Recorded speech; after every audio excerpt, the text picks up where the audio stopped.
के तहत जो फार्म जमा कराए जा रहे हैं ग्राम प्रधानों के यहाँ, तो उसकी क्या प्रक्रिया है सर? कैसे वो आवास के लिए चयनित हो पाएंगे? प्रधानमंत्री आवास योजना में कोई फार्म नहीं भरा जाना है। ग्राम पंचायत वार सर्वेयर की नियुक्ति की जा चुकी है, जिसमें हमारे ग्राम विकास अधिकारी और ग्राम पंचायत अधिकारी हैं।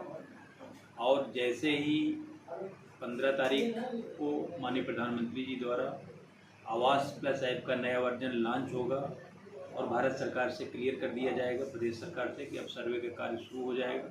माननीय जनप्रतिनिधियों की उपस्थिति में हम लोग झंडे दिखवाएंगे और अपनी सर्वे टीम को गांव के लिए रवाना करेंगे। हर ग्राम पंचायत में बैठक की जा चुकी है, वॉल राइटिंग की जा चुकी है। भारत सरकार द्वारा जो पात्रता का नया मानक तय किया गया है, जिसमें ऑटो एक्सक्लूजन के या आप कह सकते हैं स्वतः बहिर्वेशन के 10 पैरामीटर हैं, और जो पात्रता का पैरामीटर है, ग्राम पंचायत में सार्वजनिक जगहों की वॉल पेंटिंग कराई गई है। ग्राम पंचायतों में बैठकों के माध्यम से प्रचार प्रसार किया गया है कि ये पात्रता का मानक है, इस आधार पर चयन होगा। और जैसे ही भारत सरकार से अनुमति मिल जाएगी, ऐप लॉन्च हो जाएगा। हमारा जो सर्वेयर है गांव-गांव जाके प्रत्येक ग्राम पंचायत में एक रजिस्टर बनाया गया है, और उस रजिस्टर में पूर्व की जितनी जांचें हुई हैं, चाहे वो IGRS संदर्भ हो, मुख्यमंत्री संदर्भ हो, PG पोर्टल हो, सांसद संदर्भ हो, माननीय विधायक संदर्भ हो, जिलाधिकारी संदर्भ है, कमिश्नर संदर्भ है, जितने भी संदर्भ हैं जिसमें हम लोगों ने पूर्व में जांच करके रिपोर्टें लगाई हैं, लाभार्थी को पात्र बताया है, उन सबका पुनः पात्रता परीक्षण करते हुए सूची में सम्मिलित करेंगे। शेष ग्राम पंचायत में जो पात्र लाभार्थी हैं, भारत सरकार द्वारा निर्धारित पैरामीटर के हिसाब से लाभार्थियों का चयन होगा, रजिस्टर में सूचीबद्ध किए जाएंगे। जब हमारा चयन फाइनल हो जाएगा तो प्रत्येक ग्राम सभा में ग्राम सभा का आयोजन किया जाएगा, और उस ग्राम सभा की बैठक में सूची पढ़ के सुनाई जाएगी, जिसमें दावा आपत्ति लिया जाएगा। तो जितने भी प्रार्थना पत्र आएंगे सब रजिस्टर में सूचीबद्ध होंगे, और एक एक प्रार्थना पत्र का जांच करके उनका निस्तारण किया जाएगा। उसके बाद फिर ये PWL के लिए जो जिले पर भेजा जाएगा। फाइनल सूची जब ग्राम पंचायत स्तर पर हो जाएगी, दावा पत्र निस्तारण के बाद वो DRDA को भेजा जाएगा। वहाँ अपीली कमेटी से पारित होने के बाद फिर हमारी जो है PWL प्रत्येक ग्राम पंचायत में अस्थायी प्रतिशत सूची बन जाएगी, और उसी में क्रमानुसार आवास दिए जाने का प्राविधान है। सर एक चीज़ ये जानना चाहता हूँ, फिर जो आवास के लिए जो है कि ग्राम प्रधानों के यहाँ जनता जा रही, फार्म जमा कर रही है कि हमको इसमें चयन होना है, तो उसका कोई मतलब नहीं निकला फिर?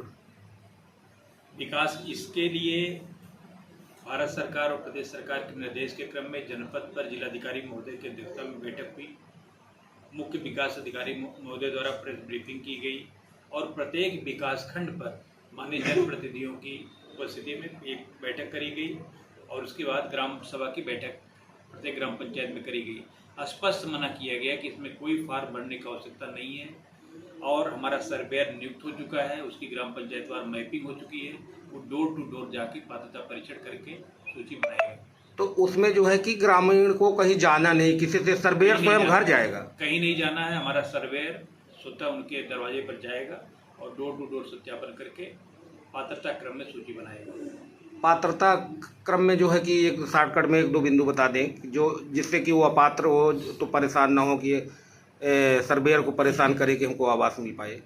देखिए, ऐसा परिवार जो आवास विहीन है, छत विहीन है, स्वतः के संसाधन से घर बनाने में असमर्थ है, वो लोग पात्र होंगे। घुमंतु जातियां हैं, वो पात्र होंगी। और हाथ से मैला उठाने वाला परिवार यद्यपि कोई है नहीं, लेकिन गाइडलाइन में है कि अगर ऐसा परिवार कोई मिलता है, और ऐसा परिवार जो मुक्त बंधुआ मजदूर, उनको प्राथमिकता दी जाएगी। भारत सरकार द्वारा जो स्वतः बहिर्वेशन के 13 पैरामीटर थे, उसमें कुछ पैरामीटर में संशोधन किया गया है। जैसे पहले था कि 2 चक्के का वाहन, 3 चक्के का वाहन, 4 चक्के का वाहन यदि होगा तो परिवार अपात्र होगा। उसमें 2 चक्के के वाहन की सीमा हटा दी गई, उसको एग्जाम कर दिया गया है। और अगले क्रम में जो लैंडलाइन फ़ोन जिनके पास होता था, वो भी जो है स्वतः बहिर्वेशन के पैरामीटर में आते थे। जो इनकम का क्राइटेरिया था, पहले 10,000 रुपये मासिक था, अब भारत सरकार द्वारा उसको 15,000 कर दिया गया है। और पहले ऐसे परिवार जिनके पास रेफ्रिजरेटर होता था, फ्रिज होता था, वो भी अपात्र होते हैं, इसको भी भारत सरकार ने हटा दिया है।